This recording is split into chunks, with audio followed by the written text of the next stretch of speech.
kerana mereka. Okey, jadi apakah kesan negatif yang doktor nampak dalam kajian doktor apabila ibu bapa itu terlalu asyik dengan telefon? Contohnya, adakah mereka anak-anak rasa diabaikan dan oleh kerana rasa terabai kata alah biarlah aku main game lah kan, saya main game lah kan. Jadi macam mana pendapat doktor?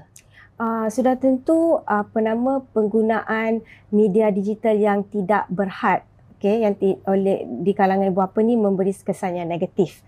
Jadi tapi pada hakikatnya aktiviti keibubapaan ni, iaitu apa saja ibu bapa lakukan tidak semestinya dengan digital teknologi merupakan akan memberi kesan kepada anak-anak.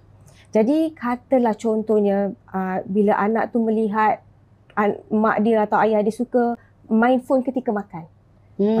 Jadi itu merupakan satu contoh yang tidak baiklah kepada anak itu sendiri, kerana dia pun merasakan kalau ibu pun macam tu, abah pun macam tu. Jadi itu satu cerminan lah yang kurang baik.